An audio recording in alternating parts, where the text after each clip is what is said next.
Sejumlah elemen masyarakat sipil, mulai dari buruh, mahasiswa, hingga aktivis, menggelar aksi demonstrasi menolak pengesahan revisi Undang-Undang Pilkada di depan gedung DPR RI Jakarta. Demo ini bagian dari gerakan peringatan darurat Indonesia yang viral di media sosial setelah DPR bermanuver mengabaikan putusan MK. Mereka menuntut DPR tak melawan putusan MK terkait syarat pencalonan kepala daerah dan syarat usia calon kepala daerah dengan mengesahkan RUU Pilkada.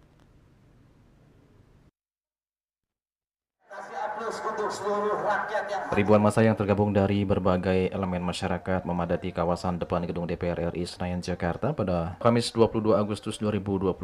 Aksi ini merupakan bagian dari gerakan peringatan darurat Indonesia yang viral di media sosial setelah DPR bermanuver mengabaikan putusan MK terkait perubahan syarat pencalonan kepala daerah.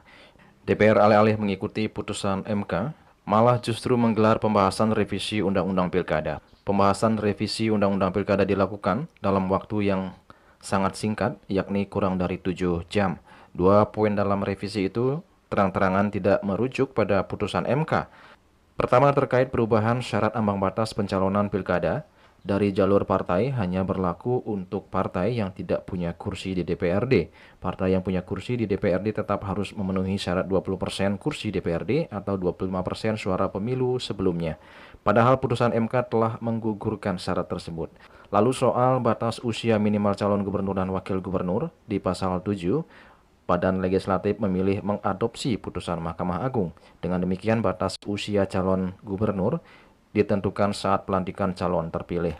Atas tindakan dan manuver DPR tersebut, massa yang terdiri dari berbagai elemen masyarakat menuntut DPR tak melawan putusan MK terkait syarat pencalonan kepala daerah dan syarat usia calon kepala daerah dengan mengesahkan revisi Undang-Undang Pilkada. Sementara itu, massa Partai Buruh juga menuntut agar lembaga penyelenggara pemilu segera mengeluarkan PKPU sebagai tindak lanjut atas putusan MK tersebut. Bahkan massa juga mengancam akan memboikot Pilkada serentak 2024 jika DPR mengabaikan putusan MK. Di sini dikumpulkan karena kemarahan kita. Kita dianggap tolol, teman-teman. Banyak akrobat-akrobat keputusan yang nggak masuk akal dan kita dipaksa untuk menelan, kita dianggap tolol. Ketika kita dianggap tolol, kita harus lawan.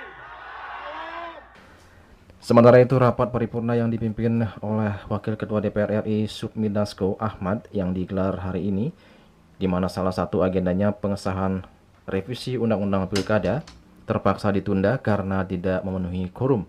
Belum ada penjelasan pasti terkait apakah rapat akan dilanjutkan atau batal digelar. Salah satu anggota Dewan dari fraksi Gerindra, Habibur Rahman, juga sempat memberikan keterangan dan mencoba menemui para demonstran.